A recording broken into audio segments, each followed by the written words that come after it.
నూట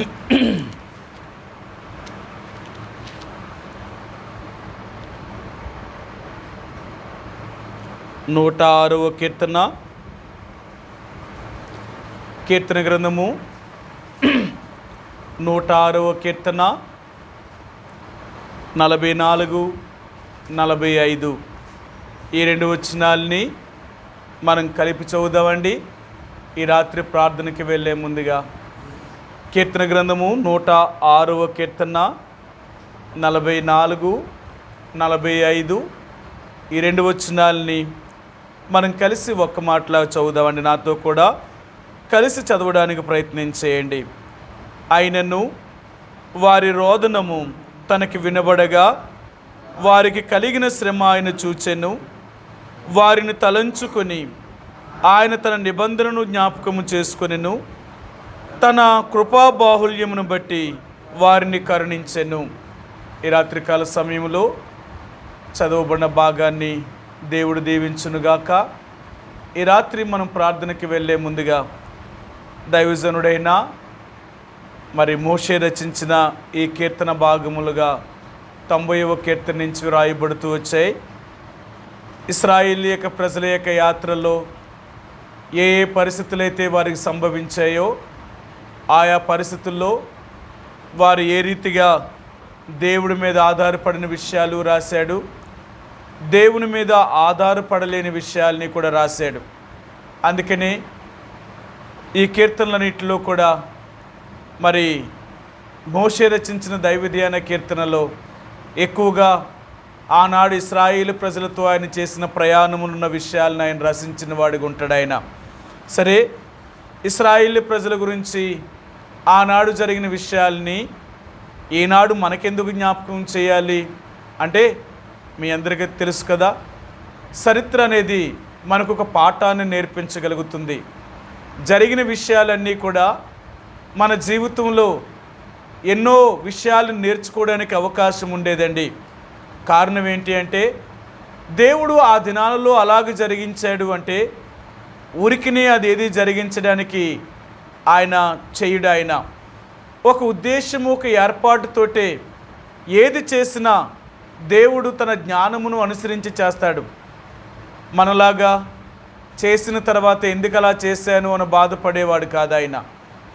ఆయన ఒక పని చేయకముందే దాని యొక్క పరిస్థితులన్నీ ఆయన తెలుసుకునేవాడు.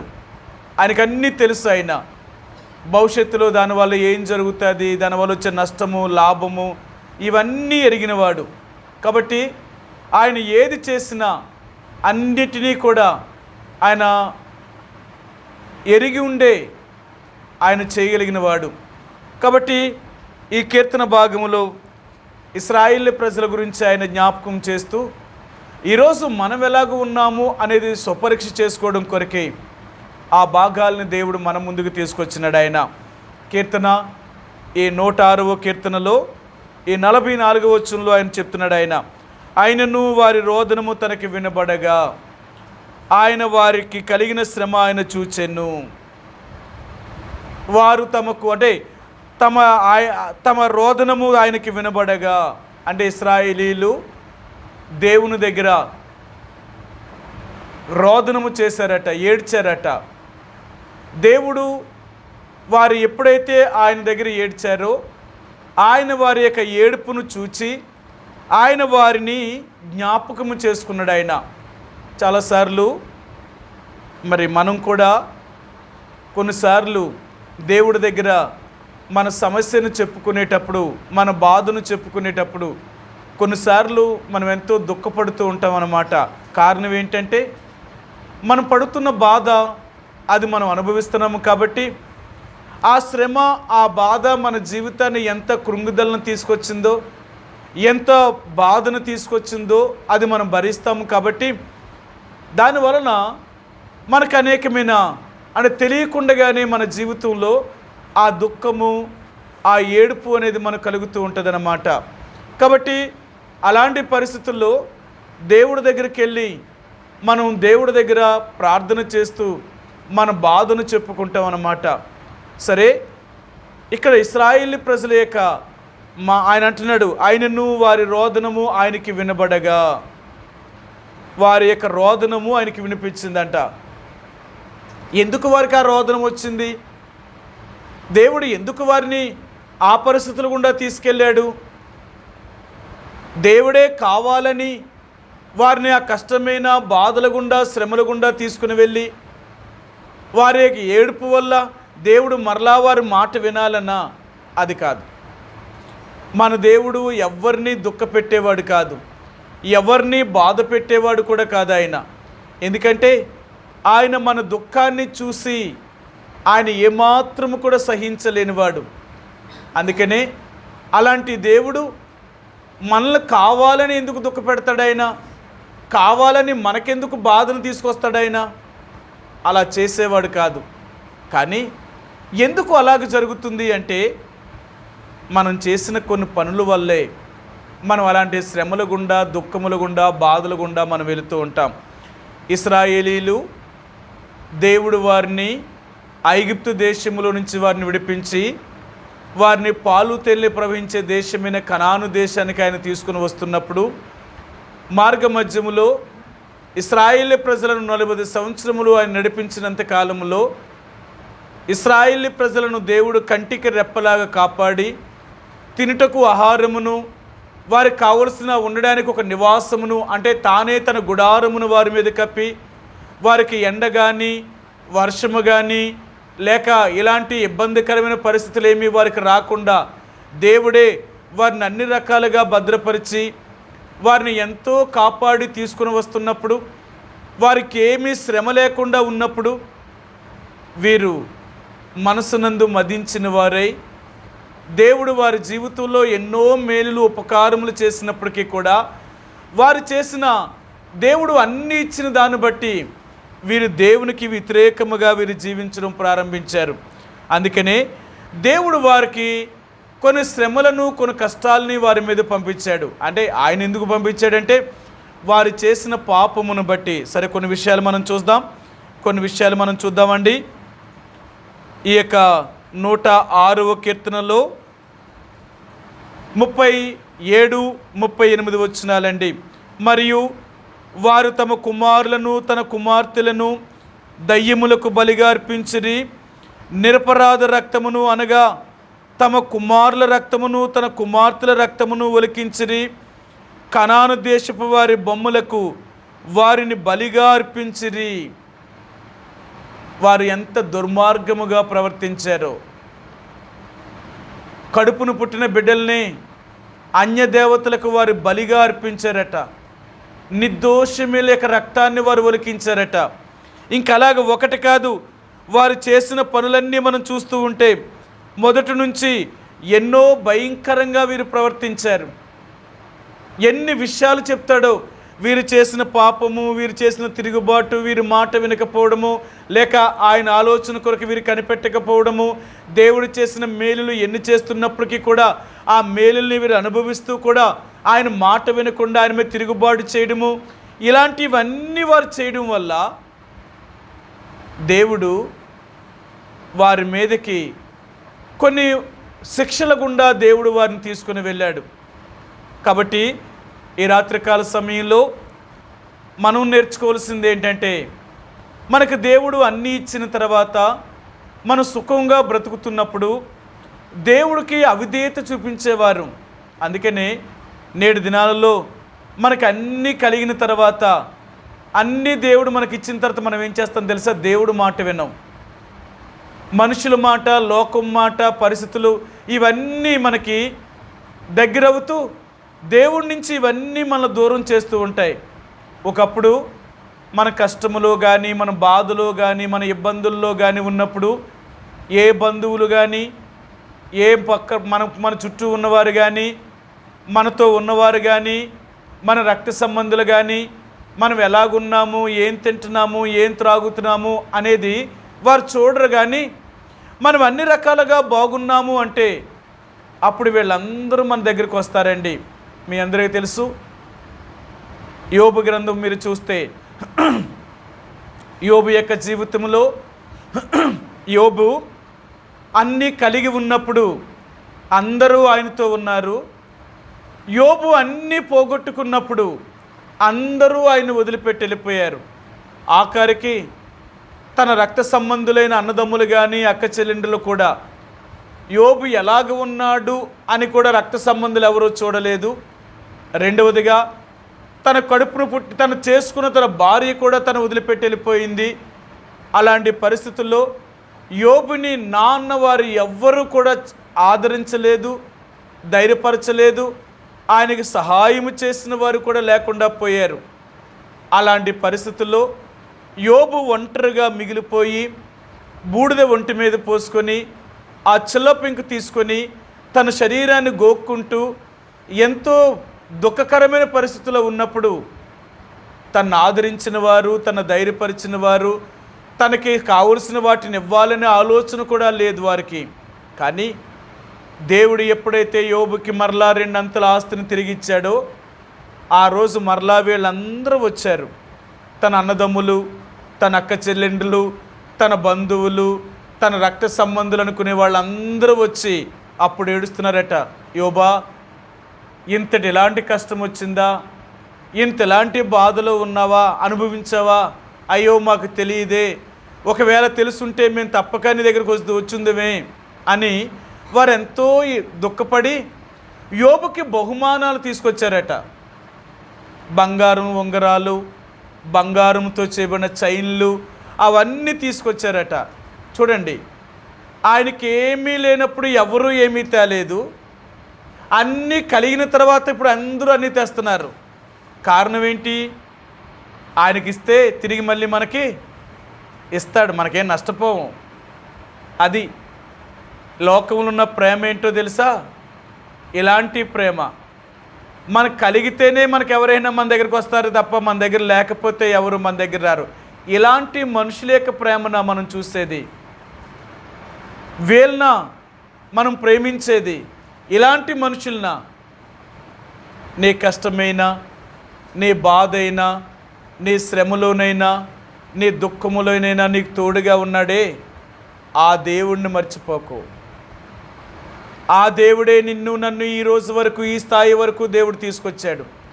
ఈరోజు నువ్వు నేను కూడా ఈ స్థితిలో జీవించగలుగుతున్నాము అంటే దానికి కారణము దేవుడు. మన వాళ్ళనే వాళ్ళు ఎవ్వరూ దానికి కారణము కాదు. మరి అలాంటి దేవుడు మాట వినకుండా మనం మరలా మనుషుల వైపు ఎందుకు తిరుగుతాం? మరలా మనుషుల మాట ఎందుకు వింటాం? మన స్వభావం అది కదా. మానవుడు ఎలాంటి వాడంటే లేనప్పుడేమో దేవుడు కావాలి, ఉంటేనేమో లోకం కావాలి. ఈరోజు మనిషికి అన్ని దేవుడు సుఖ సంతోషాలన్నీ అనుగ్రహించి ఏ కష్టము, ఏ బాధ, ఏ శ్రమ లేకపోతే లోకం మనకు కావాలి. మనకు అన్నీ కలిగి బాగున్నంతసేపు దేవుడు మాట విన్నాం. మనం లేనప్పుడు మాత్రం దేవుడి దగ్గరికి వచ్చి ఎంత బాధపడతామో. తండ్రి, నా జీవితాన్ని ఎందుకు ఇలా ఉంచావు? దేవుడా, నా పరిస్థితులు ఎందుకు ఇలా చేసావు? నువ్వు నన్ను బాగు చేయి, నాకు సహాయం చేయి, నన్ను లేవనెత్తు అని దేవుడు సహాయం చేసేదాకా మనం వదిలిపెట్టాం.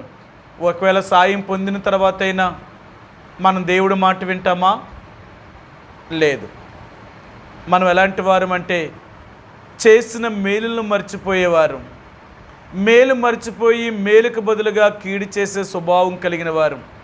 అందుకనే ఇశ్రాయేలు ప్రజలకు ఇప్పుడు ఆయన జ్ఞాపకం చేసేది ఏంటంటే ఆయనను, వారి రోదనము ఆయనకి వినబడగా, వారి రోదనము ఆయనకి వినిపించిందట. వాళ్ళు ఏడుస్తున్నారు, ప్రభువా మమ్మల్ని ఎందుకు ఈ కష్టము గుండా తీసుకెళ్తున్నావు? మమ్మల్ని ఎందుకు ఎంత బాధాకరమైన పరిస్థితులు గుండా తీసుకెళ్తున్నావు?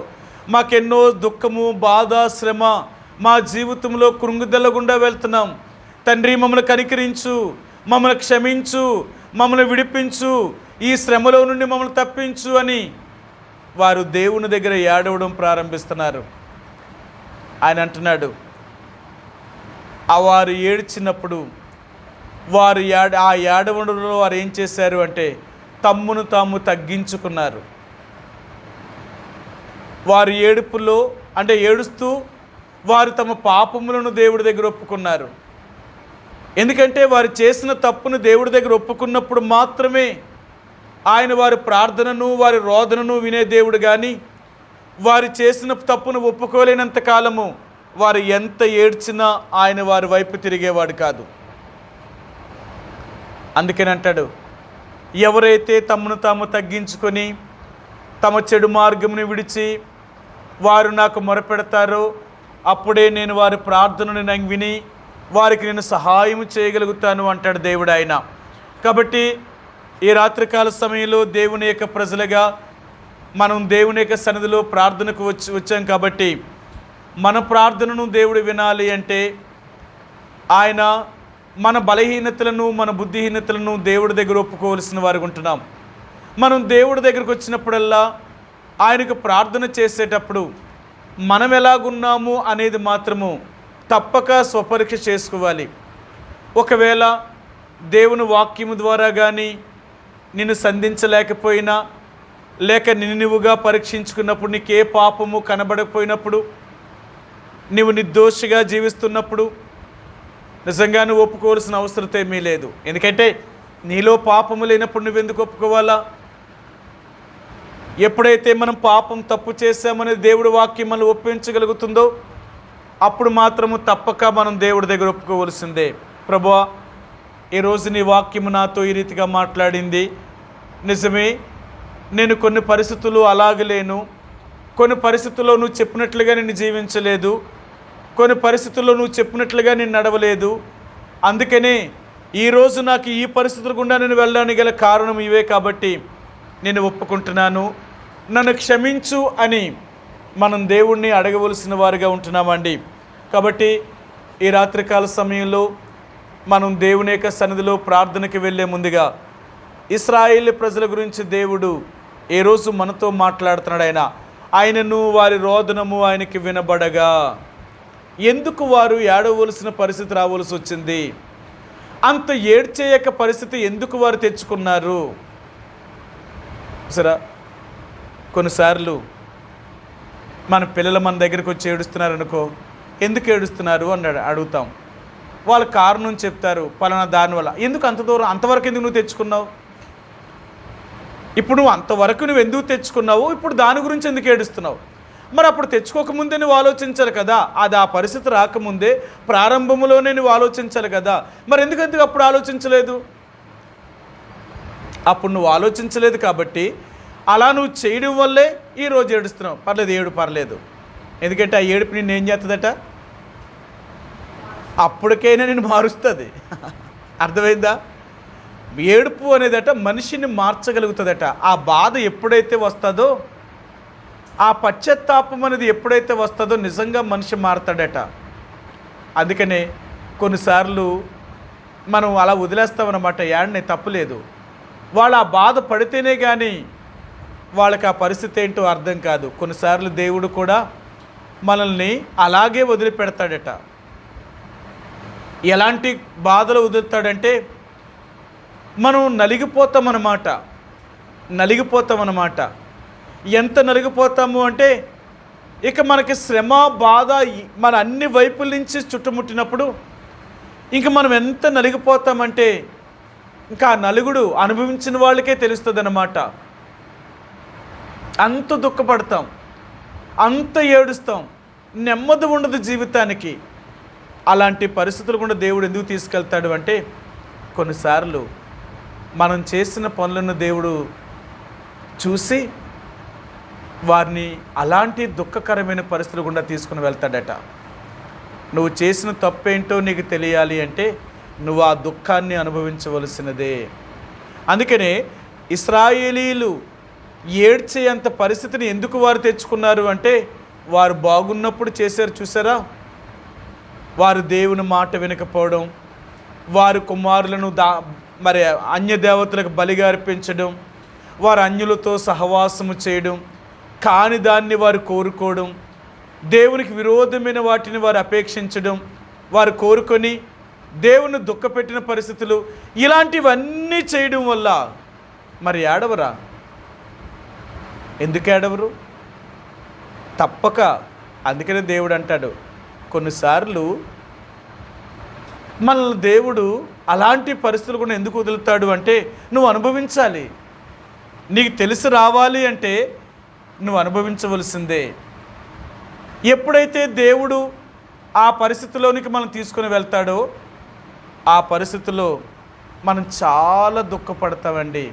అయితే మన దేవుడు ఎంత గొప్పవాడంటే చివరికి నీ ప్రార్థన వింటాడు ఆయన.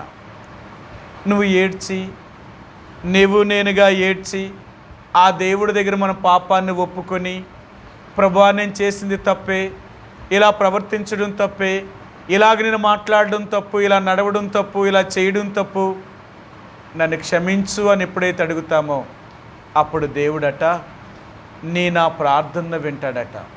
ఇప్పుడు తెలిసిందా నువ్వు చేసిన పనికి నేను నీకు దూరం అయితే నువ్వు ఎలా నలిగిపోతావో అనేది. ఇప్పటికైనా బుద్ధి తెచ్చుకొని మరలా నువ్వు అలాంటి దుఃఖకరమైన పరిస్థితులు గుండా వెళ్ళడానికి ప్రయత్నం చేయకు. కానీ మనకు ఏంటో తెలుసా, ఎన్నిసార్లు దేవుడు మనకి ఎన్నిసార్లు ఆ పరిస్థితులు గుండా తీసుకెళ్ళినా మనకు మాత్రం బుద్ధి తెచ్చుకోము. అలా పడుతూనే ఉంటాము, లెగుస్తూనే ఉంటాం, పడుతూనే ఉంటాము, లెగుస్తూనే ఉంటాం. అందుకని అంటాడు, మీరు న్యాయాధిపతుల గ్రంథం అంతా చదివినప్పుడు ఇశ్రాయేలు ప్రజలు దేవుని మాట వినలేనప్పుడు వారిని అన్యుల చేతికి అప్పగించేవాడు. వారు మరలా దేవుడి దగ్గర ఏడ్చినప్పుడు వారి కొరకు ఒక న్యాయాధిపతిని పుట్టించి వారిని మరలా వారి చేతిలో నుంచి విడిపించి వారికి కొన్ని సంవత్సరాల వరకు నెమ్మది కలిగించిన తర్వాత మరలా వీరన్నీ కలిగి సంపాదించుకున్న తర్వాత మళ్ళీ దేవుడి మాట వినకపోవడం, మరలా వీరు పరాయి రాజు చేతులకు అప్పగించబడ్డం, మరలా వీరు ఏడవడం, ఇవన్నీ పడుతూ లెగుస్తూ ఉంటున్నారు. వారు ఎన్నిసార్లు పడుతూ లెగుస్తున్నారు? కారణం ఏంటో తెలుసా? అంత తేలికగా వారికి బుద్ధి రాలేదు. అంత తేలికగా వారు దేవుడి మాట విని వారేమీ కాదు. ఏ రోజు మనం ఎలాగున్నాం? మన జీవితంలో ఎన్నో పరిస్థితులు మనం చూస్తున్నాం. అప్పుడు ఇన్ని పరిస్థితులు గుండా మనం వెళుతున్నప్పటికీ కూడా మనం ఏమైనా ఎప్పటికైనా బుద్ధి తెచ్చుకొని, ప్రభువా ఇక నేను మరలా అలాగూ చేయకున్నట్లుగా నన్ను కాపాడు, అలాంటి పాపములో పడుకున్నట్లుగా నాకు నువ్వు తోడుగా ఉండు, నన్ను కనికరించు తండ్రి అని దేవుడి దగ్గర అడిగి మరలా చేయకుండా ఉంటామా అంటే మళ్ళీ మనం అదే రీతిగా పడుతూనే ఉంటున్నాం. అందుకే దేవుడు కొన్నిసార్లు మనల్ని కొన్ని బాధల గుండా తీసుకొని వెళ్తాడట. మీ అందరికీ చూపించాను ఎన్నోసార్లు. ఈ రాత్రి మరలా చూపిస్తాను మీకు. యెషయా గ్రంథము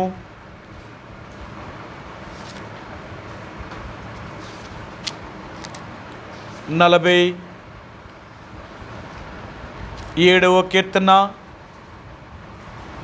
క్షమించండి, యెషయా గ్రంథము 48వ అధ్యాయము, యెషయా గ్రంథము 48వ అధ్యాయము 10వ వచనమండి. నేను నిన్ను పుటం వేసి తిని వెండిని వేసినట్లు కాదు, ఇబ్బంది కొలుములో నిన్ను పరీక్షించి తిని. నేను నిన్ను ఎక్కడెట్టానో తెలుసా? కొన్నిసార్లు నేను నిన్ను ఇబ్బందులనే కొలుములో పెడతాను. ఆ కొలుము ఎలాగుంటుందో తెలుసా? అలాంటి ఇబ్బందుల్ని కలిగినప్పుడు నువ్వు ఎంత నలిగిపోతావో. ఎందుకు ఆ ఇబ్బందులు గుండా వెళ్తాం? మాట వినకపోవడం వల్లే.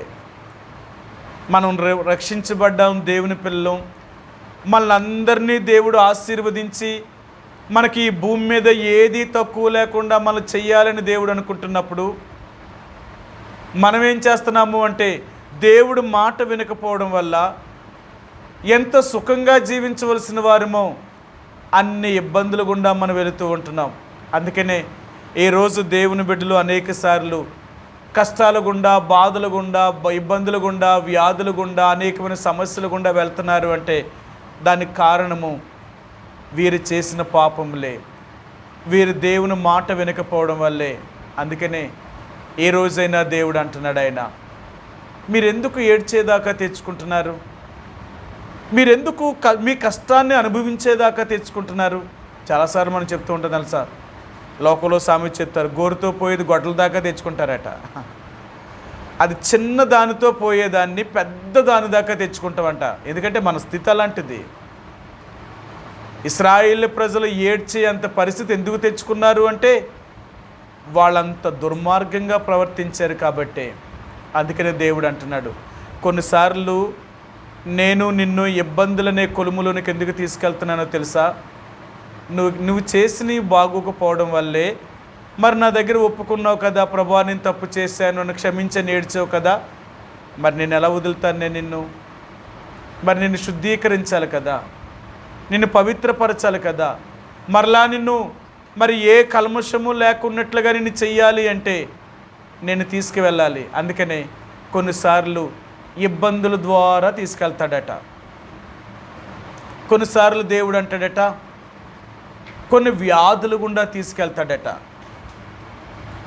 కొన్నిసార్లు దేవుడు కొన్ని యొక్క గాయముల గుండా తీసుకుని వెళ్తాడట, దెబ్బల ద్వారా తీసుకుని వెళ్తాడట. ఎందుకు అంటే మనకు దేవుడు ఏదో ఒక రీతిగా మనల్ని సరిచేయాలనే అలాంటి పరిస్థితులు కూడా ఎందుకు తీసుకెళ్తున్నావు తండ్రి అని అడిగితే దేవుడు అంటాడు, మరి నువ్వు చేసిన క్రియలు ఎలా ఉన్నాయి? నీ క్రియలు నా ఎదుట సరిగా లేవు కదా, అందుకని అనుభవించు ఆ పరిస్థితులన్నిటినీ. అందుకనే మనం అలాంటి పరిస్థితుల్లోనికి వెళ్ళకుండా ఉండాలి అంటే మనం దేవుడు మాటే విందాం, ఆయన చెప్పినట్లుగా జీవిస్తాం. లోకములో మనుషులు చెప్పినట్లుగా కానీ, లోకములో ఉన్న మన వాళ్ళనే వాళ్ళు చెప్పిన విషయాల గురించి కానీ, లేకపోతే మన స్వార్థము కొరకు కానీ ఎలాగ చేస్తే తప్పక అనుభవించవలసిందే. దాన్ని ఎవ్వరూ తప్పించలేరు ఇంకా. అందుకే దేవుడు అంటాడు, నేనే నిన్ను కావాలని ఆ ఇబ్బందుల గుండా, ఆ దుఃఖము గుండా, ఆ బాధకరమైన పరిస్థితుల గుండా నేను తీసుకుని వెళ్తాను నేను నిన్ను. కారణం ఏంటంటే నీ క్రియలు సరిగా లేవు కదా, నువ్వు చేస్తున్న పనులు సరిగా లేవు, అందుకే నేను అలా వదులుతున్నాను. కాబట్టి మనం రక్షించబడ్డాం, దేవుని బిడ్డలుగా చేయబడ్డాం. మన క్రియలు సరిగా ఉన్నాయా? మనం దేవుడు చెప్పినట్లుగా నడుచుకుంటున్నామా? దేవుడు చెప్పినట్లుగా మనము ఆయన మాట వింటున్నామా? ఆయనకి ఇష్టమైన జీవితాన్ని జీవిస్తున్నామా? ఈ రోజైనా పరీక్షించుకో. ఒకవేళ నువ్వు ఎప్పుడైతే దేవుడికి నేను ఆయన చెప్పినట్లుగా కానీ జీవిస్తే ఆయన అంటాడు, అపాయమేమీ నీకు నేను రానివ్వను, నేను నిన్నెప్పటికీ విడిచిపెట్టను. నేను మొన్న ఒక వీడియో చూశానన్నమాట.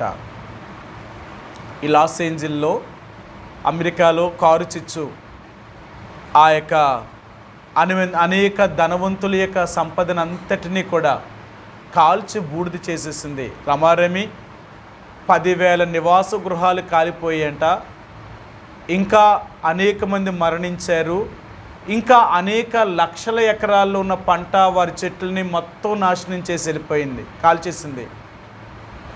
అలాంటి పరిస్థితుల్లో ఒక్క ఇల్లు మాత్రం కాలలేదట. అన్ని చుట్టూ ఉన్నాయి, అన్నీ కాలిపోయేటి, కానీ ఆ మధ్యలో ఒక్క ఇల్లు మాత్రం దాని పెయింట్ మరక కూడా పోలేదట. అయితే అప్పటికి పోలీసు వారు హెచ్చరిక చేశారట, ఈ ప్రాంతం అంతా కాలిపోయే పరిస్థితి ఉంది, ఈ ప్రాంతాన్ని ఖాళీ చేసి మీరు వెళ్ళిపోండి అని వారు హెచ్చరిక చేసినప్పుడు ఆ ఇంటి యజమానుడు కూడా ఆ గోడ మీద ఒక మాటను రాసి, ఇది దేవుని చేత ఆశీర్వదించబడిన ఇల్లు, ఇది దేవుడు కాపాడగలుగుతాడు అని కొన్ని మాటలు నా ఇంటి తలుపు మీద రాసి ఆ దేవుడికి అప్పగించి వెళ్ళాడట. ప్రభువా, నేను నీ బిడ్డను, నా ఇంటిని నువ్వే కాపాడాలి, నువ్వు తప్ప ఇంకెవరు కాపాడుతారు, కాబట్టి నీ చేతుల్లో పెడుతున్నాను అని ఆయన వెళ్ళిపోయాడట అందరితో పాటు. ఆ ఏరియా అంతా శ్మశానముగా కాలిపోయి బూడిదైపోయిన తర్వాత మరలా వారి ఇండ్లు చూసుకోవడానికి వచ్చారట. అక్కడ వస్తున్న వారు అందరి ఇల్లు కూడా బూడిదైపోయాట, కానీ ఈయన తన కారు వేసుకుని తన ఇంటికి వస్తే ఎలాగున్న ఇల్లు అలాగే ఉందట. ఒక్క చెట్టు కూడా, ఒక్క మొక్క కూడా కాలేదట. వారు చెప్తున్నారు, అమెరికా అంతట్లో కూడా అతని ఇంటి గురించి, ఆయన గురించి ఎన్ని మరి ఛానల్స్లో చూపించారటో.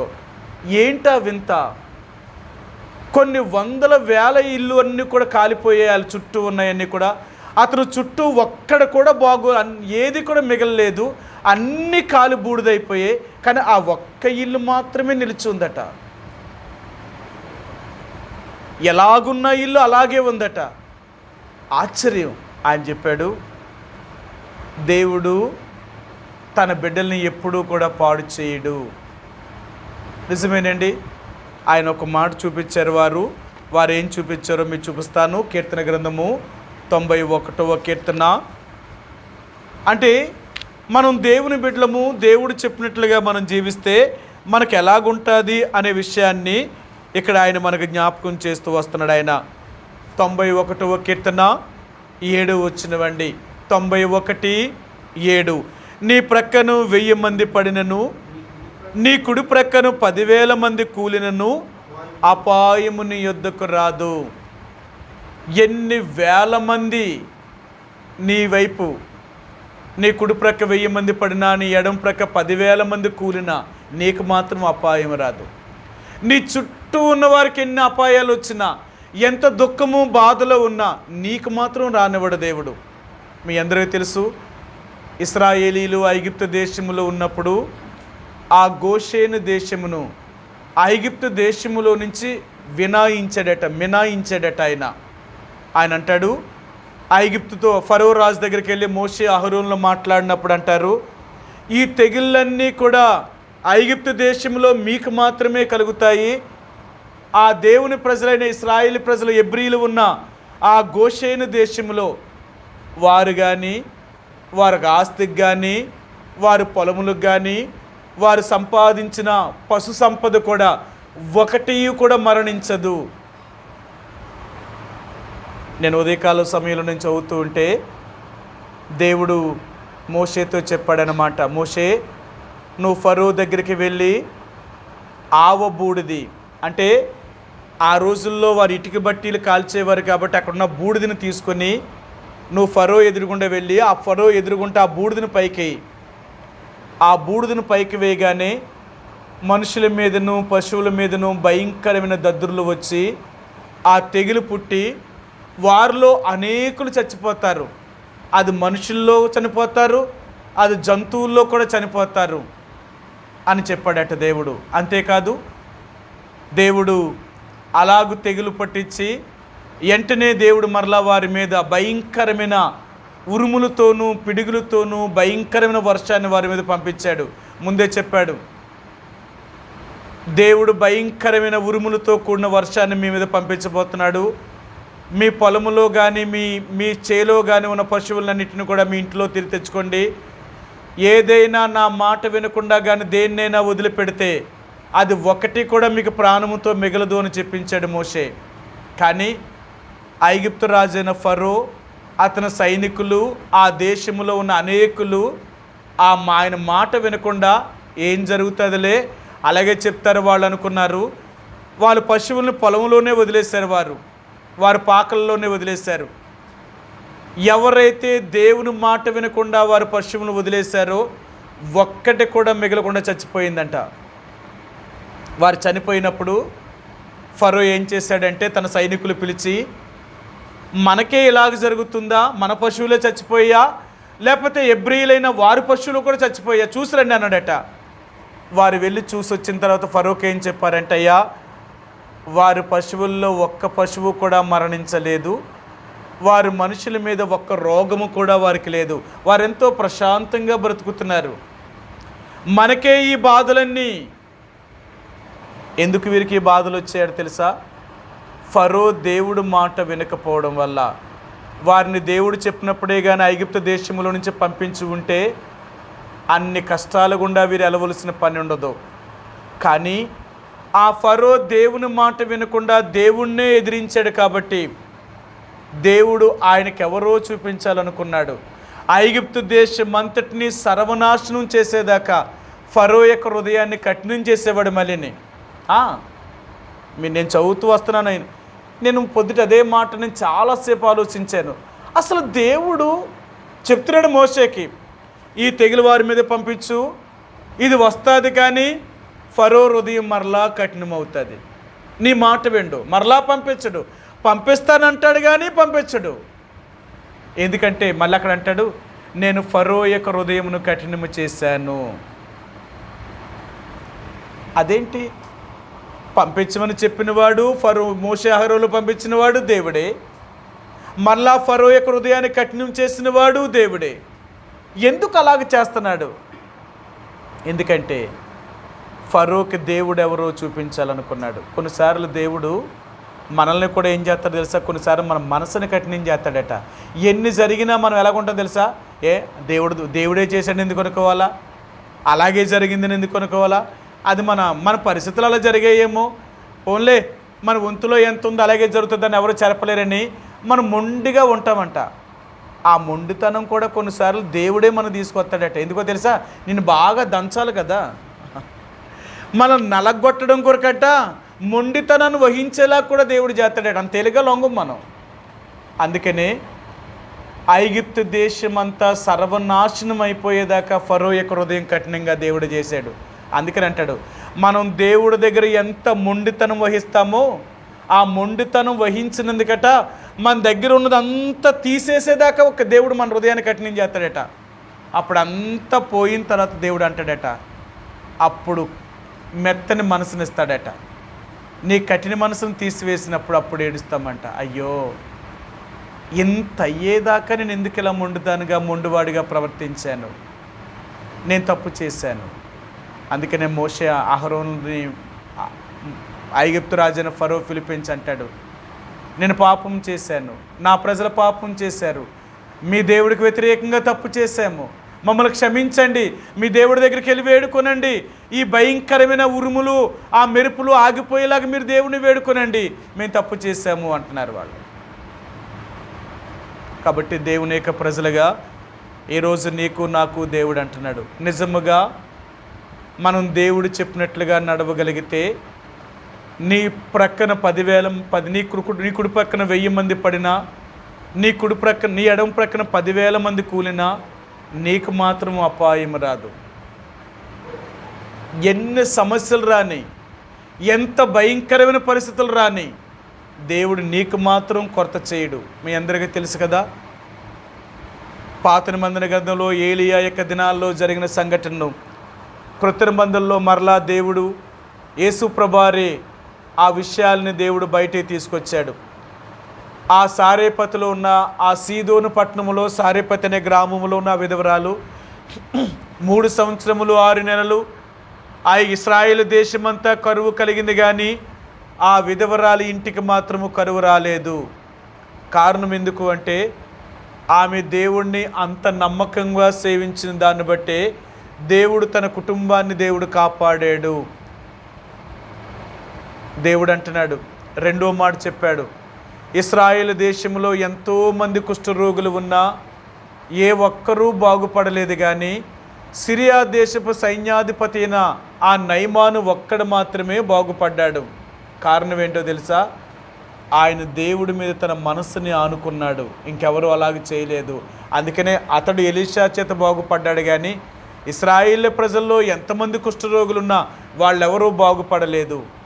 ఈరోజు దేవుడు అంటున్నాడు, నేను చెప్పినట్లుగా నువ్వు నడిచి, నేను చెప్పినట్లుగా నువ్వు నా మీద ఆధారపడి, నువ్వు నిండు మనసుతో నువ్వు నన్ను అనుసరించినంత కాలము నీకే అపాయము రానివ్వను, ఏ కీడు నీకు కానీ నీ కుటుంబానికి కానీ రానివ్వను. ఎందుకో తెలుసా? నువ్వు నా మాట విన్నంత కాలము నీ చుట్టూ నేను కంచి వేస్తాను, నా దూతలు కాపుదల పెడతాను. ప్రతిరోజు నీ చుట్టూ నా దూతలు కాపుదల ఉండి నీకు అపాయమేమీ రాకుండా వారు తమ చేతులతో నిన్ను ఎత్తుపట్టుకుంటారట, వారు నిన్ను కాపాడుతారట. సరే, మీకు ఆ మాట కూడా చూపిస్తాను. 91వ కీర్తన 11, 12 వచనాలండి. నీ మార్గమంతటిలో నిన్ను కాపాడుటకు ఆయన నిన్ను గూర్చి తన దూతలకు ఆజ్ఞాపించును, నీ పాదములకు రాయి తగులకుండా వారి నిన్ను తమ చేతుల మీద ఎత్తి పట్టుకొందురు. అది మనం దేవుడి మాట విన్నంత కాలము, ఆయన చెప్పినట్లుగా నడిచినంత కాలము నీ చుట్టూ దేవుడు తన కాపుదలను పెడతాడు. ఆయన నా చుట్టూ ఆయన భద్రత ఉంటుంది. ఆ భద్రత దాటి, అంటే ఆ యొక్క దూతలను దాటి ఈ లోకములో దుష్టుడైన సాతానుడు కానీ వాని దూతలు కానీ మనల్ని తాకలేవు. అర్థమైందా? అంత భద్రత నీకు ఉంటుంది అన్నమాట. అది దేవుడిచ్చే భద్రత ఎలాంటిదంటే మనుషులు ఎవ్వరు ఇవ్వలేరు. అందుకని ఈరోజు దేవుడు అంటున్నాడు, నువ్వు నా మాట విని నేను చెప్పినట్లుగా నువ్వు నడిచినంత కాలము నీకు కానీ నీ కుటుంబానికి కానీ ఏ వ్యాధి కానీ, ఏ రోదనము కానీ, ఏ బాధ కానీ, ఏ సమస్య కానీ నేను రాకుండా నిన్ను కాపాడుతాను. నేను నీ దేవుడును, నిన్ను కాపాడగలిగిన దేవుణ్ణి. మరణం వరకు నిన్ను కాపాడుతాను. నిన్ను కాపాడడం అంటే నీ ఆత్మను, నీ ప్రాణాన్ని, నీ శరీరాన్ని, వాటికి కావలసిన వాటి అన్నిటినీ ఇచ్చి నేను సంరక్షించగలిగిన వాడిని. నా మాట వింటే నీకేది తక్కువ కాదు ఈ భూమి మీద. నువ్వు దేవుని మాట వినలేదా, ఆ రోజు నుంచే మన జీవితంలో ఎన్నో సమస్యలు అన్నమాట. అందుకని అంటాడు, ఎన్ని పోరాటాలు, ఎన్ని కష్టాలు, ఎన్ని ఇబ్బందులు గుండా నువ్వు వెళుతూ ఉంటావు. కారణం ఏంటి అంటే మనం చేసిన వాటి ఫలితాన్ని అనుభవిస్తామండి. అందుకనే దేవుడు అంటున్నాడు, ఆయనను వారి రోదనము నాకు వినబడగా. ఎందుకు అంత పరిస్థితి తెచ్చుకున్నారు వారు? అంత దుఃఖపడేంత పరిస్థితి ఎందుకు వచ్చింది వారికి? వారెంతో కృంగిపోయిన పరిస్థితిలో దేవుడు తీసుకెళ్ళాడు. ఆయన అంటాడు, వారి యొక్క జీవితంలో దేవుడు వారికి ఆయాసమును, కృంగుదలను కలిగించాడట. వారు దేవుని మాట వినకపోవడం వల్ల వారు ఎలాగున్నారు అంటే ఒక మాట మీరు చూపిస్తాను. కీర్తన గ్రంథము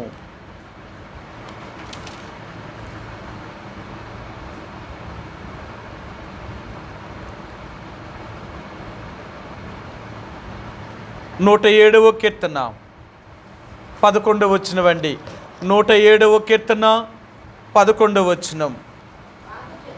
బాధ చేతను, ఇనుప కట్ల చేతను బంధింపబడిన వారై చీకటిలోను, మరణాంధకారములోను నివాసము చేయి వారి హృదయమును. చూసారా, ఆయన ఆయాసము చేత వారిని కృంగేలాగా దేవుడు చేశాడట. బాధ చేతను, ఇనుప కట్ల చేతను వారిని దేవుడు బాధించాడు. వారిని ఎంతో కష్టము గుండా దేవుడు వారిని తీసుకుని వెళ్ళాడు. దానికి కారణం ఏంటి? వారు దేవుని యొక్క మాట వినకపోవడం వల్లే దేవుడు వారిని ఆ పరిస్థితుల గుండా దేవుడు తీసుకెళ్ళాడు. ఈరోజు దేవుడు అంటున్నాడు, నువ్వు అంత పరిస్థితి దాకా తీసుకెళ్తున్నావా నీ జీవితాన్ని? వద్దు. నీ జీవితంలో అలాంటి కష్టము, కృంగుదల, బాధ, ఆయాసము, దుఃఖము, రోదనము ఇవన్నీ నీకు కలగక ముందే దేవుడు మాట విని, ఎన్నున్నా ఏమి లేకపోయినా దేవుడు చెప్పినట్లుగా నడవడానికి ప్రయత్నించేయి. అలాగున్నావా? నీకు కానీ నీ కుటుంబానికి కానీ ఏ అపాయము, ఏ కీడు సంభవించదు. అంతేకాదు, నీ జీవితంలో ఏ కష్టము, ఏ బాధ రాకుండా ఆయనే నిన్ను, నీ కుటుంబాన్ని పోషించగలిగిన వాడు, ఆయన సంరక్షించగలిగిన వాడు. అంత మంచి దేవుడు ఆయన. అర్థమైందా? నీవు నేను సేవించుచున్న దేవుడు మనల్ని పోషించి, రక్షించి, కాపాడగలిగిన దేవుడు. అలాంటి దేవుడిని నమ్ముకొని మనం ఎందుకు ఏడవాలా? మనం ఎందుకు బాధలు, కష్టాలు గుండా వెళ్ళాలా? మన బాధలు ఎలాగుండాలో తెలుసా? నీతి నిమిత్తమైన బాధలై ఉండాలా. ఏ తప్పు చేయకుండా అన్యాయంగా నువ్వు బాధించబడినప్పుడు అది నిజమైన దేవుని కొరకు నువ్వు అనుభవించే బాధ. అంతేకాని నువ్వు చేసిన కష్టాల వల్ల నువ్వు దుఃఖపడుతూ, నీ బాధల వల్ల నువ్వేడుస్తూ, అది దానివల్ల నీకేమీ బహుమానం రాదు. కాబట్టి ఈరోజు దేవుడు అంటున్నాడు, నీ రోదనము అంటే నువ్వు ఏడ్చేంత పరిస్థితి దాకా నువ్వెందుకు తెచ్చుకుంటున్నావు నా దగ్గర? ఎందుకంత ఏడవాలా? ఈరోజు నీకు కానీ నీ కుటుంబంలో కానీ అలాంటి పరిస్థితులు ఎందుకు సంభవించాయి? అంత దుఃఖకరమైన పరిస్థితులు కూడా వెళ్ళవలసినంత అవసరం ఏంటి? అది నీ బుద్ధిహీనతలు కాదా? అది నువ్వు చేసిన తప్పులు కాదా? నేను ఈ 2 నెలల నుంచి అంటే ఒక విషయంలో నేను చాలా బాధపడ్డానన్నమాట. ప్రభువా, ఎందుకు ఇలా జరిగింది? అసలు అలా జరగకూడదే. ఎక్కడ అంటే ఇన్నిసార్లు మేము ఎంతో చేసాం కానీ ఎప్పుడూ అలా జరగలేదు. ఎందుకు అలా జరిగింది అంటే దేవుడు ఒక విషయాన్ని గుర్తు చేశాడు. నేను అన్నాను, ప్రభువా, నిజంగా తప్పే. ఈ విషయంలో మేము చేసిన తప్పుక ఇంత శిక్ష పెట్టావు, క్షమించు. ఇంకెప్పుడు కూడా నేను మరలా అలా చేయను. నేను మానవుణ్ణి, ఒకవేళ నేను చెయ్యాలనుకున్నా నన్ను చేయకుండా నువ్వు నన్ను కాపాడు. ఇక మరలా నేను అలా చేయను, నేను ఒప్పుకుంటున్నాను అని దేవుడు నాకు చూపించినప్పుడు నేను నిజంగా దేవుడి దగ్గర చాలా బాధపడ్డాను. ఇది ఎందుకు నువ్వు పెట్టావా? ఈ కారణం చేత ఇలా జరిగిందా? నిజమే, నేను చేసిన తప్పే కదా. నేను అలా చేయకుండా ఉండుంటే నిజంగా నువ్వు కాపాడుదువు, కానీ నేను చేయడం వల్ల ఇలా పరిస్థితులు కూడా తీసుకెళ్ళావు, క్షమించైతే ఇంకా మరలా నేను అలా చేయను. కొన్నిసార్లు దేవుడు మనం చూపిస్తూ ఉంటాడు. మనం చేసిన తప్పు ఎప్పుడు అర్థమవుద్దంటే మనం దెబ్బ తిన్న తర్వాతే మనకు అర్థమవుతుంది, బాధను అనుభవించినప్పుడే మనకు అర్థమవుతుంది. కాబట్టి ఆ స్థితి దాకా వెళ్ళొద్దు, ముందే మనం సరి చేసుకుందాం. ప్రభువా, నేను ఎక్కడైనా ఎప్పుడైనా నీకు కానీ నీ నామమునకు కానీ నేను విరోధముగా వండుకున్నట్లుగా, నేను విరోధముగా జీవించుకున్నట్లుగా నన్ను కాపాడు. మానవుని కదా, ఎన్నో అడ్డుబాట్లు కలిగిన వాడిని, నేను ఒప్పుకుంటాను, కానీ మరలా పదే పదే పడుతూ ఉన్న పరిస్థితులు.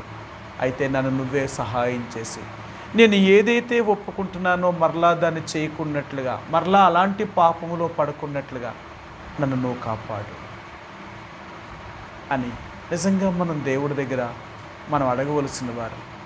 అందుకని అంటున్నాడు, మనం ఏడ్చేదాకా మన పరిస్థితిని, మనం నష్టపోయేదాకా మన పరిస్థితిని తెచ్చుకోవద్దు, అలాంటి స్థితిలోకి వెళ్ళొద్దు, ముందే సరి చేసుకుందాం. అందుకనే అంటున్నాడు, వారి రోదనము, వారు ఎంత ఏడ్చారో తెలుసా?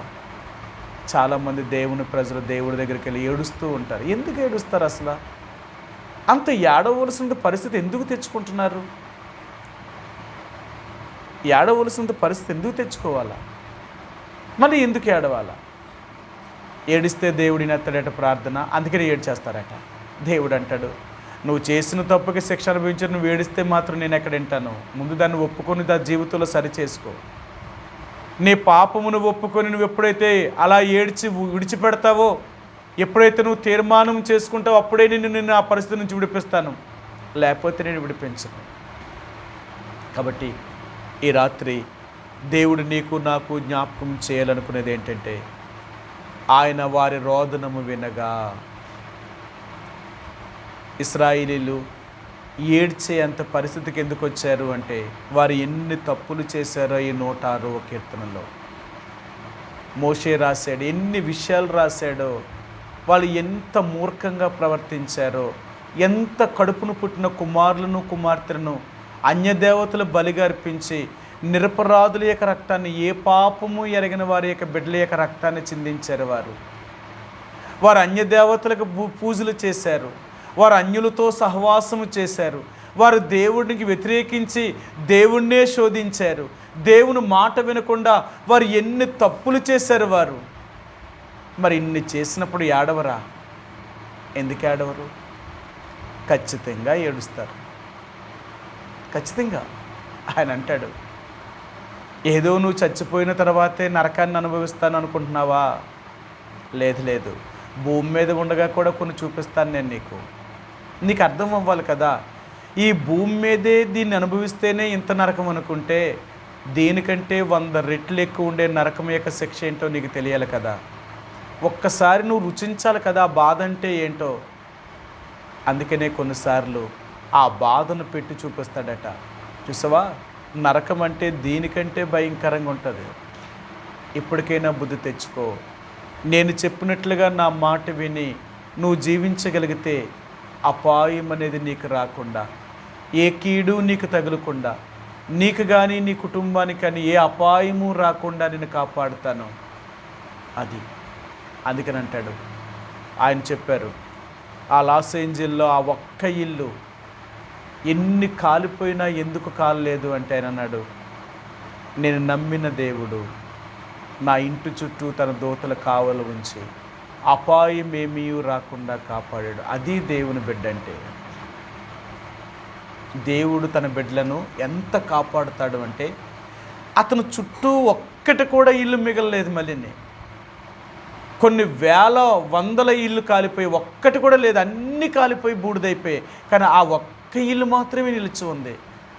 కారణం చూడండి, దేవుడు యథార్థవంతుల్ని ఎప్పుడూ బాధ పెట్టేవాడు కాదండి. కాబట్టి అది నా సాక్ష్యం ఏంటో తెలుసా? ఎన్ని అపాయాలు వచ్చినా నీకు మాత్రం రానివ్వడు. నిన్ను కాపాడే దేవుడు కునుకడు, నిద్రపోడు. అంత మంచి దేవుడిని నమ్మాం. అలాంటి దేవుడిని నమ్మి ఎందుకు ఆయన బాధ పెడతాం? ఎందుకు ఆయన మాట వినకుండా ఆయనకు వ్యతిరేకంగా జీవించడానికి ప్రయత్నం చేస్తాం? మానవ స్వభావాన్ని ఆధారం చేసుకుని ఎందుకు లోకంలో మరలా దేవుణ్ణి కాకుండా లోకంలోనికి వెళ్తాం? ఒకప్పుడు లేని పరిస్థితుల్లో దేవుడి దగ్గరికి వచ్చి ఏడ్చితే దేవుడు మనకు అన్నీ ఇచ్చాడే. ఈరోజు మనం బ్రతుకుతున్నది ఏ మనుషుల వల్ల కాదు, దేవుడే నిన్ను ఈ స్థితిలో తీసుకొచ్చాడే. మరి ఆ స్థితిలో తీసుకొచ్చిన దేవుడికి మనం ఎంత నమ్మకంగా జీవించాలి? ఇప్పుడు ఆ దేవుడిని వదిలేసి మనుషుల మాట వింటామా? మనకెవరో చెప్పారని వాళ్ళు చెప్పింది మనం చేయడానికి ఇష్టపడతామా? మరి అలా చేస్తే మరలా ఏడ్చే పరిస్థితులు తీసుకెళ్ళడా? మరలా మనల్ని కష్టంలోనికి దేవుడు తీసుకెళ్ళడా? ఎందుకు ఆ పరిస్థితులు తెచ్చుకోవాలంటున్నాడు ఆయన. అందుకని అంటున్నాడు, నీవు ఏడ్చే అంత స్థితికి నువ్వు రావద్దు, ముందే ఆలోచించు. నేను ఈ పని చేస్తే దానివల్ల వచ్చే నష్టం ఏంటో నీకు తెలియాలి. మనం చేసే పనుల వల్ల మనం అనుభవించే కీడేంటో మనం తెలుసుకోవాలి. అందుకని ఇశ్రాయేలు ప్రజలు మనకు మాదిరిగా పెట్టాడు. వారు ఏం చేశారో దాని ఫలితాన్ని అనుభవించారు వారు. అందుకంటున్నాడు, నువ్వు ఆ స్థితిలోకి వెళ్ళకూడదని యుగాంతం ముందున్న మనకి బుద్ధి కలగడానికి ఈ మాటలన్నీ రాశాడు దేవుడు. మనం ఎంత బుద్ధి తెచ్చుకుంటున్నాం? కాబట్టి ఈరోజు మనం ప్రార్థనకి వెళ్ళే ముందుగా మనం కూడా ప్రభువుని అడుగుదాం. నిజమే తండ్రి, అనేక సార్లు నేను ఏడ్చే పరిస్థితిలోనికి, బాధను అనుభవించే పరిస్థితిలోనికి, అనేకమైన ఇబ్బందులు గుండా నేను ఎందుకు వెళ్ళానో తెలుసా? అవన్నీ నా తప్పులే, అవన్నీ నా బుద్ధిహీనతల వల్లే నా పరిస్థితుల్లోనికి వెళ్ళాను. నన్ను క్షమించు, నన్ను క్షమించు. నిజమే, ఈరోజు నేను ఇలాంటి పరిస్థితుల్లో ఉన్నాను అంటే అన్ని నా బుద్ధిహీనతలను ఒప్పుకుంటున్నాను. నువ్వు మంచి దేవుడు. నేను నమ్మిన వారిని ఎప్పుడూ బాధ పెట్టే దేవుడు కాదు. ఎప్పుడూ అలాంటి ఇబ్బందులు గుండా, ఇరుకులు గుండా తీసుకెళ్లేవాడు కాదు. మీరు చెప్పారు, ఇశ్రాయేలు ప్రజలకు మూడు సంవత్సరాలు 6 నెలలు భయంకరమైన కరువు వచ్చినప్పుడు అనేక మంది కరువు చేత మరణించారు. కానీ ఆ విధవరాల కుటుంబానికి మాత్రం కరువు రానివ్వలేదు. భర్త లేకపోయినా, ఒక కుమారుడితో, ఏ వసతులు లేకపోయినా ఆమెకి కానీ ఆమె కుటుంబానికి కానీ ఏ అపాయము లేకుండా, ఏ కరువు లేకుండా, మరణము సంభవించకుండా వారిని కాపాడావు. నువ్వెంత మంచి దేవుడివి. కానీ నేనే ఈ పరిస్థితిలో ఉన్నాను, నన్ను క్షమించు. ఏ రోజైనా ఒప్పుకుంటున్నాను. నేను అంత పరిస్థితి అంటే నా దుఃఖాన్ని ఏడ్చి అంత వేదనకరమైన పరిస్థితులు గుండా వెళ్ళకముందే నా జీవితాన్ని ఒప్పుకుంటున్నాను. నన్ను క్షమించను ప్రభు దగ్గర అడుగుదాం. మళ్ళీ సరి చేసుకుందాం. దేవుడు ఏదైతే మనతో మాట్లాడుతూ వచ్చాడో, దేవుడు ఏదైతే మన బుద్ధిహీనతల్ని, మన పతనాలను చూపించాడో, ఎందుకు మనం ఈ రోజుల్లో ఏ పరిస్థితులు గుండా మనం వెళ్తున్నామో, వీటన్నిటికీ గల కారణం ఏంటో మనం తెలుసుకొని ఒప్పుకోగలిగితే యథార్థవంతుల యొక్క ఇంటిలో ఎప్పుడూ కలిమియు సంపదయు ఉంటుందండి. నువ్వు దేవుని బిడ్డవి. నీ ఇంట్లో ఎప్పుడూ లేదు అనే మాట చెప్పవు. నువ్వు ఎప్పుడు కూడా కలిమియు సంపద కలిగి ఉంటావట. మీకు ఒక మాట చెప్తాను. అంటే రాజులు అంటారట. అంటే వాళ్ళు రాజులనే కులం వాళ్ళు ఉంటారు కదా, అదొక కులం అంటున్నారు కదా. వాళ్ళు ఏం చేస్తారంటే తెలుసా? వాళ్ళ ఇంటికి ఎవరు వచ్చినా భోజనం పెట్టకుండా, ఏది ఇవ్వకుండా తిరిగి పంపించారట. వాళ్ళంటే వాళ్ళ వంశం లక్షణం అంటది. వాళ్ళ ఇంటికి ఎవరు వెళ్ళినా ఊరికినే పంపించరట. ఏమంటేనట, అమ్మ రాజుగారి ఇంటికి వెళ్ళామంటే, రాజుగారి ఇంటికి వెళ్తే రాజుగారు ఏం చేస్తారట? ఖాళీగా పంపించరట. ఏదో ఒకటి ఇచ్చి పంపిస్తారట. భూమి మీద ఉన్న ఆ రాజుల పేరు పుట్టి, ఆ వంశంలో పుడితేనే వాళ్ళంత చేస్తే, వాళ్ళే ఎప్పుడు అలాగుంటే వాళ్ళు వెనకాల ఎన్నప్పుడున్నా కనపడ, కానీ వెళ్ళమంటే వాళ్ళు చేయాలా, అది చేస్తారట వాళ్ళు. కానీ మనం రాజు, అసలమైన రాజులు మనమండి. అందుకంటాడు, మనల్ని దేవుడు రాజులైన యాజక సమూహముగా చేశాడు. మన దేవుడు రాజు, మనం రాజులు. అందుకనే మనం ఎప్పుడు ఎలాగుంటామో తెలుసా? ఒకరికి మనం సహాయం చేసేవారుగా ఉంటామేమో కానీ ఒకరి దగ్గర నుంచి సహాయం పొందేవారుగా ఉండం. నన్ను చాలామంది అడిగారు, అన్నా మీ మందిరాల్లో ఎవరైనా బేదలు ఉంటే చెప్పండి, మేము చీరలు ఇస్తాము, మేము బైబిళ్ళు ఇస్తాము, ఇలాంటి సాయాలు చేస్తాము మేము, చెప్పండి అన్నారు. నేను అన్నాను, మీరిచ్చేంత బేదలు మా దగ్గర ఎవరు లేరు, మీరిచ్చేంత తీసుకునేంత బేదలు మా దగ్గర ఎవరు లేరు.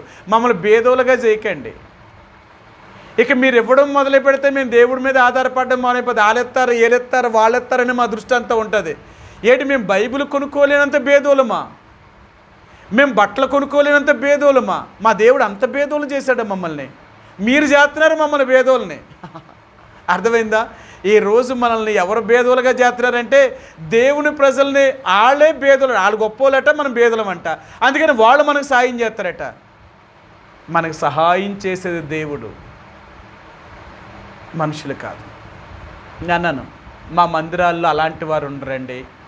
మా మందిరానికి వచ్చే వాళ్ళందరూ లేకపోయినా మేము గొప్పవాళ్ళమే. ఒకరు ఇస్తే తీసుకునేవాళ్ళం కాదు, ఒకరికి మేము ఇచ్చేవాళ్ళం. మమ్మల్ని బేదోలు చేయకండి, మీరు మమ్మల్ని అడుక్కునే వాళ్ళగా చేయొద్దు. మీరు మీకుంటే మీరు తినండి, లేకపోతే ఇంకెవరికైనా ఇచ్చుకోండి. మేము అలాంటి వాళ్ళం కాదు. అదేంటని అలాగన్నారు. అవును కదా, బైబిల్ ఏం చెప్పింది? దేవుని బిడ్డలంటే ఇలాగ ఉంటారు కానీ ఇలాగ ఉండరు. మరి మీరేం చెప్తున్నారు? మీరు ఇదే నేర్పించేది. అందుకని దైవజనుడు భక్త్ సింగ్ గారు ఎప్పుడు కూడా దేవుని బిడ్డలను ధనవంతులుగా చేశాడే తప్ప ఎప్పుడు అడుక్కునేవాడుగా చేయలేదు ఆయన.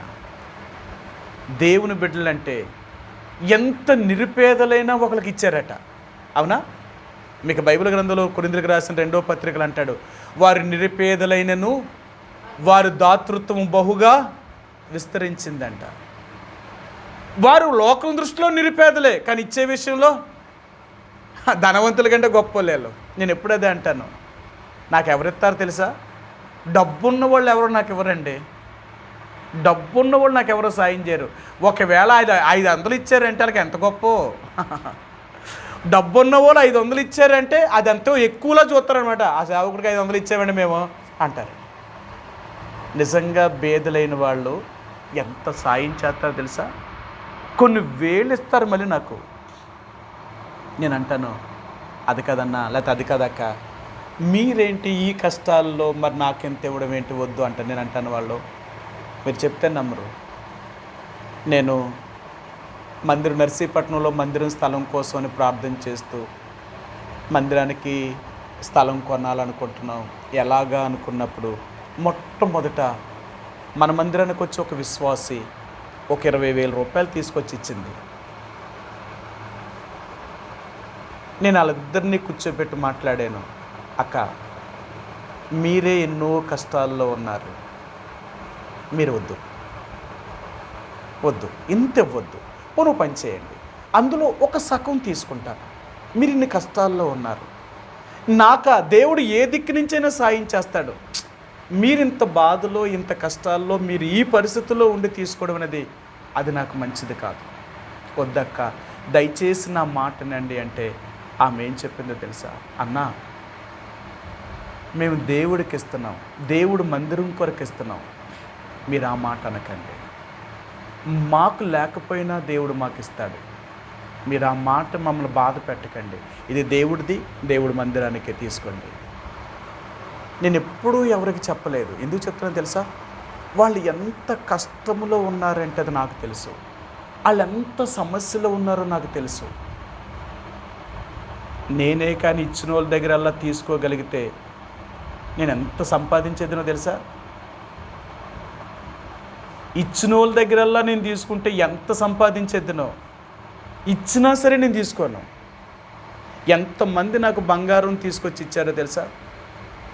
నేను అన్నాను, నేను ఆ అవసరం తీరేదాకా మీ బంగారాన్ని మీ దగ్గరే పెట్టుకోండి, నాకు వద్దు. అది నేను కొనే సమయం వచ్చినప్పుడు, లేకపోతే ఆ పని చేసేటప్పుడు, అప్పుడు నేను అడిగి మీ దగ్గర నేను తీసుకుంటాను, అంతవరకు నేను తీసుకోను, మీ బంగారం మీ దగ్గరే పెట్టుకోండి, నాకు వద్దు. అన్నా మా దగ్గర వద్దు, ఇంకా దేవుడిది అన్నది దేవుడికి ఇచ్చేయాలా? నేను అన్నాను, నేను వెళ్ళి ఏం చేసుకుంటాను దాన్ని? మీరేమో ఆ ఉద్దేశం చేత, అంటే ఆ పని కొరకు మీరు ఇస్తున్నారు, అది నేను పట్టుకుని వెళ్ళి నా దగ్గర పెట్టాను అనుకో, నా దగ్గర ఏం చేస్తుంది అది? పోనీ దాన్ని అమ్మి నేను డబ్బులు పెట్టానుకో, ఇంకో అవసరానికి నేను వాడేస్తానేమో, అందుకని వద్దు, మీరు మీ దగ్గరే పెట్టుకోండి. అలాగన్నానే తప్ప వాళ్ళు ఇచ్చిన బంగారాలు ఇప్పటికీ నేను తీసుకోలేదు. ఇప్పటికీ నేను తీసుకోలేదు వాళ్ళ బంగారాలు. వాళ్ళు నా మందిరానికి రాలేదు, నా నుంచి ఎక్కడో దూరం వెళ్ళిపోయారు. ఆయన నేను ఎప్పుడు కూడా అడగలేదు, గుర్తు చేయలేదు. కారణం ఏంటో తెలుసా? వద్దు, నేను అలాంటి వాడిని కాదు, నేను అలా చేయడం తప్పు. అందుకని అంటాను, దేవుని బిడ్డలు నిరుపేదలైన వారు దాతృత్వము కలిగిన వారు. వాళ్ళు ఎంత సాయం చేస్తారో తెలుసా? దేవుడు పని ఎవరి వల్ల జరుగుతుంది అంటే నిరుపేదల వల్లే జరుగుతుంది. డబ్బు ఉన్న వాళ్ళు ఎవరి వల్ల కాదు. వాళ్ళు అనుకుంటున్నారు ఒకవేళ డబ్బు ఇచ్చిన వాళ్ళు ఎవరైనా చేశారంటే ఆ మందిరాలను వాళ్ళు తీసేసుకుంటారు. ఈ మందిరం మా డబ్బుతో గట్టం, ఇది మాది అని తీసేసుకుంటున్నారు వాళ్ళు. కానీ బేదలు ఇచ్చింది మాత్రం ఎప్పుడూ బయటకు కనపడదు కదా. వాళ్ళెంత ఇస్తారు? మీకంటే ఎక్కువ ఇస్తారు, కానీ మీలా చెప్పరు కదా. ఎంత ఇచ్చారని వీళ్ళు ఎప్పుడు చెప్పుకోరు. ఇది మేము ఎంత ఇచ్చినా అది దేవుడికి ఇచ్చామంటే, మేము ఇచ్చింది ఎంత, మేము చాలా తక్కువే. అదనమాట ఒక నిజమైన దేవుని బిడ్డలు చేసేది. డబ్బున్న వాళ్ళు కాదండి, బేదలైన వారే. అందుకనే దేవుని బిడ్డలు అంటారు. దేవుని బిడ్డలు ఇప్పుడు బేదవారు కాదు. లోకంలో వారు బేదవాళ్ళుగా కనపడతారేమో కానీ ఇచ్చే విషయంలో మాత్రం వాళ్ళే గొప్పవాళ్ళు. డబ్బున్న వాళ్ళకంటే బేదలైన వాళ్ళే దేవుడికి ఎక్కువ ఇస్తారండి. అది కనపడకుండా చేస్తారనమాట. అందుకనే దేవుడు అలాంటి వారికే దేవుడు తన రాజ్యాన్ని ఇవ్వబోతున్నాడు. బేదలైన వారు ధన్యులు, పరలోక రాజ్యం వారిది. ఎందుకు అలాగ ఇస్తానో తెలుసా? వాళ్ళు ఏది చేసినా ఎప్పుడూ చెప్పుకోరు, ఎక్కడ దాని గురించి మాట్లాడరు. మేమేమి ఇచ్చాము, మేమేం చేసాము, మా వల్ల ఏమీ కాదు. కాబట్టి దేవుడు తన ప్రజలను అడుక్కునేవారుగా చేసేవాడు కాదు. దేవుని ప్రజలంటే ఒకరికి సహాయం చేసేవారే తప్ప ఒకరి దగ్గర నుంచి సహాయం పొందేవారు కాదు. అది మనం ఎప్పుడూ అలాంటి వారు. అందుకనే దేవుడు మాట మనం విని ఆయన చెప్పినట్లుగా నడుచుకుంటే యథార్థవంతుల యొక్క ఇల్లు ఎప్పుడూ కలిమియు సంపదతోటే ఉంటుందండి. నీ ఇల్లు ఎప్పుడు సమృద్ధిలోనే ఉంటుంది. అంతే మాత్రం లేదు ఈ రోజు నా పరిస్థితులు ఎలాగున్నాయని నువ్వెప్పుడు చెప్పుకోవు. కారణం ఏంటో తెలుసా? నీ ఇంటిని దేవుడు అంత దీవిస్తాడు. ఆయన నిన్ను దీవిస్తాడు, నీ కలిగిన నీ ఇంటిని దేవుడు దీవిస్తాడు, నీ కలిగిన నీ సమస్తాన్ని దేవుడు ఆశీర్వదించగలిగిన వాడు. అది మన దేవుడు. అలాంటి దేవుడు మనల్ని ఎందుకు అలా కష్టంలో కూడా తీసుకెళ్తాడు? మనం చేసిన పనులే. అందుకనే దేవుడి దగ్గర ఒప్పుకొని సరి చేసుకొని, ప్రభువా నేను దుఃఖము గుండా కానీ, ఇబ్బందులు గుండా కానీ, బాధలు గుండా కానీ, అనేకమైన ఇరుకులు గుండా కానీ నేను వెళ్తున్నాను అంటే అనేక సార్లు నేను చేసిన పొరపాట్ల వల్లే, నన్ను క్షమించు. మానవుని కదా, నీ మాట వినకపోవడం వల్ల, నువ్వు చెప్పినట్లుగా నడవకపోవడం వల్ల, నువ్వు చెప్పినట్లుగా చెయ్యకపోవడం వల్లే అనేక సార్లు ఇలాంటి నా కుటుంబంలో అనేకమైన ఇబ్బందులు గుండా, లేమిలు గుండా, నెమ్మది లేని పరిస్థితులు గుండా, కష్టాలు గుండా వెళ్తూ ఉంటాను. నన్ను క్షమించు. ఇవన్నిటికీ గల కారణము నేనే. ఎవరినో అనుకునేదానికంటే నేను ఒప్పుకుంటున్నాను. నన్ను క్షమించు. ఎవరి మీదకో నెట్టొద్దు. మనం చేసింది మనమే ఒప్పుకోవాలి. అందుకని అంటాను, ఇశ్రాయేలు ప్రజల మీద రాజు అయిన సౌలు తప్పు చేసినప్పుడు ప్రజల మీద గెంటేశాడు. నేను తప్పు చేయలేదు, వాళ్ళే చేశారు. అందుకనే సమూయేలు సౌలుని ఒక మాట అడిగాడు, నువ్వు చేసిన పని ఏమిటి అని అడిగాడు. ఆయన ఒక రాజు అయ్యుండి ఇశ్రాయేలు ప్రజల మీద నిన్ను దేవుడు రాజుగా చేస్తే ఒక రాజు ఇదా చేస్తాడు? నువ్వు చేసిన పని ఏంటి? అప్పుడు అన్నాడు, నేను చేయలేదు ఆ పని, ఆ ప్రజలే చేశారు అన్నాడు. ఆ ప్రజల మీద గెంటుతావా? సరే, తప్పు నువ్వు చేసి ఆ ప్రజల మీద నువ్వు గెంటావు కాబట్టి, నేను అని నువ్వు ఒప్పుకోలేదు కాబట్టి, నీ రాజ్యాన్ని నీ చేతిలో నుంచి తీసి నీ పొరుగువాడైన దావీదు చేతికి, నీ పొరుగువాడు వశం చేయబోతున్నాడు దేవుడు నీ రాజ్యాన్ని అన్నాడు. అంతే సమయం. అర్థమైందా?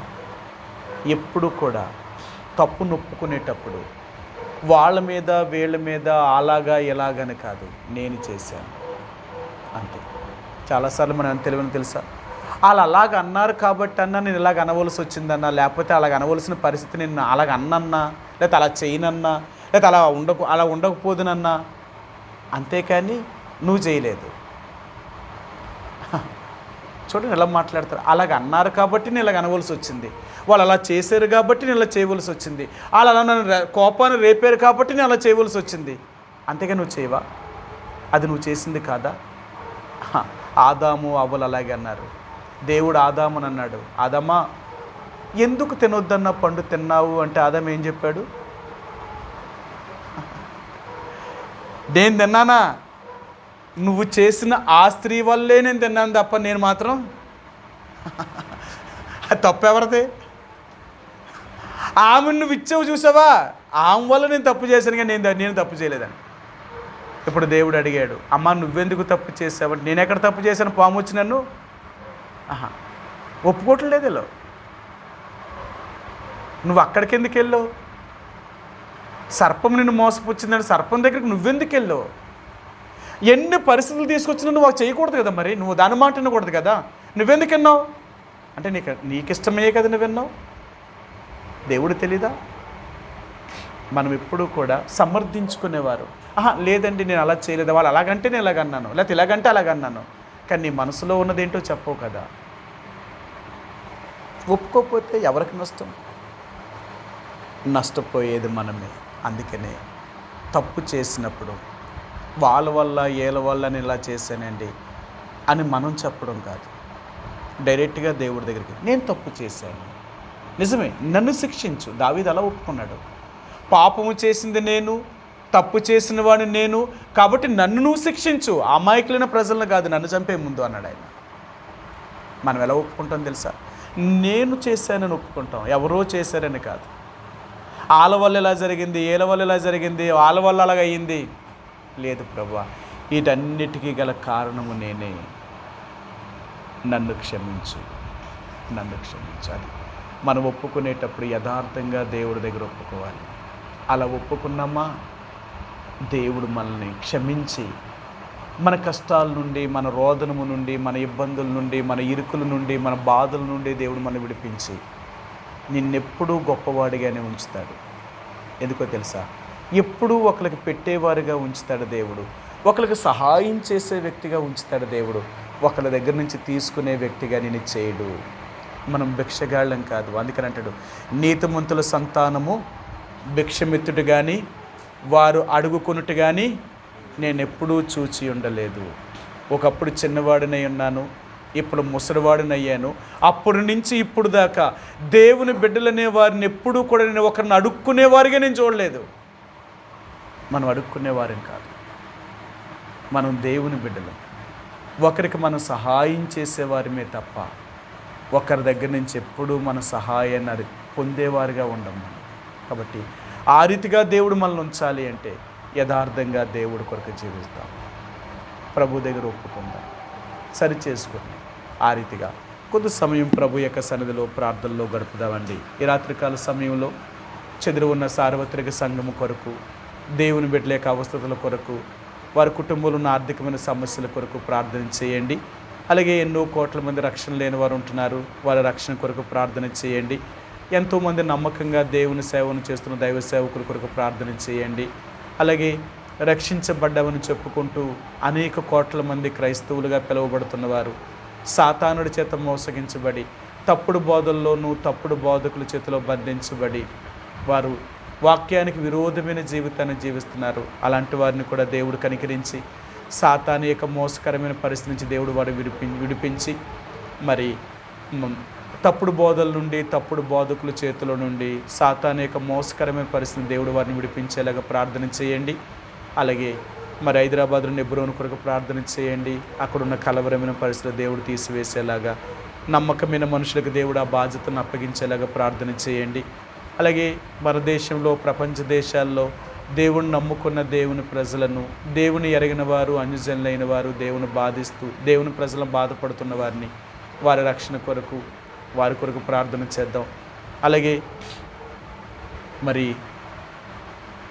తూర్పుగోదావరి జిల్లాలో జరుగుతున్న పరిచర్య, ఆనపర్తి ఆ చుట్టూ ఉన్న స్థలాల్లోనూ, నర్సిపూడి, రామచంద్రపురం ప్రాంతాల్లోనూ, కాకినాడ, సామర్లకోట, పెద్దాపురం ప్రాంతాల్లో ఉన్న దేవుని ప్రజలు అక్కడ సేవ చేస్తున్న వారి కొరకు, రాఘవాపురంలోను తిమోతి బ్రదర్ పరిచర్య కొరకు, అలాగే కృష్ణాపురంలో సోదరు డానియల్ బ్రదర్ వారి పరిచర్య కొరకు, అలాగే తిరిగి విజయనగరం దేవుడు మార్టిన్ గారు వారి పరిచర్య కొరకు, వారి ఆరోగ్యం కొరకు, లంకిలిపల్లిలో జోనాథన్ మార్టిన్ గారు వారి పరిచర్య కొరకు, వారి యొక్క మందిర నిర్మాణం కొరకే ప్రభువు సహాయం చేసేలాగా, అలాగే ఏలేశ్వరము, రాజవొమ్మంగి, కొండపల్లి ఉన్న విశ్వాసుల కొరకు ప్రార్థించండి. ఆత్మీయంగా బలపడి అనేక ఆత్మలను దేవుడు వారిని రక్షించేలాగా, వారిని దేవుడి కొరకు బలమైన సాక్షులుగా దేవుడు సిద్ధపరిచేలాగా, నర్సీపట్నంలో స్థానిక సంఘం కొరకు ప్రార్థన చేయండి. దేవుని బిడ్డల యొక్క ఆత్మీయమైన క్షేమాభివృద్ధి కొరకు, ఏ వాక్యాన్ని అయితే వింటున్నారో వాక్యాన్ని అనుసరించేవారుగా, వెనకబడుతున్న వారు దేవుని యొక్క మందిరానికి రాగలుగుట్లో, అలాగే మరి రక్షించబడిన ప్రతి ఒక్కరు కూడా ప్రతి కూడికకు దేవుని మందిరానికి రాగలిగిన మనసును అనుగ్రహించేలాగా, సోమరతనం నుంచి, నిర్లక్ష్యం నుంచి దేవుడు విడిపించేలాగా, ఇలాగ దేవుని బిడ్డల యొక్క అవస్థల కొరకు ప్రార్థన చేయండి. నూతనమైన ఆత్మలు దేవుని యొక్క మందిరానికి నడిపించబడట్లో ప్రభు సహాయం చేసేలాగా, అలాగా మీ వ్యక్తిగతంగాను, మీ కుటుంబంగాను మీ సమస్యల కొరకు ప్రార్థించండి. అనారోగ్యంతో హాస్పిటల్లో ఉన్న రోగుల కొరకు ప్రార్థించండి. అలాగే ఆదివారం పరిచర్య కొరకు ఇక్కడ కొండపల్లిలో నిలబడే వారిని కూడా దేవుడు అభిషేకించి వాడుకునేలాగా, ఇలాగ ప్రభు యొక్క పరిచర్య కొరకే బలహీనులైన వారి కొరకు, అనారోగ్యంతో ఉన్న వారి కొరకు కూడా ప్రార్థించండి. ఆ రీతిగా కొద్ది క్షణాలు ప్రభు యొక్క సన్నిధిలో ప్రార్థనలో గడుపుదామండి. ఆ రీతిగా ఒకరి తర్వాత ఒకరు కొద్ది సమయం మనం ప్రార్థించుకుందాం.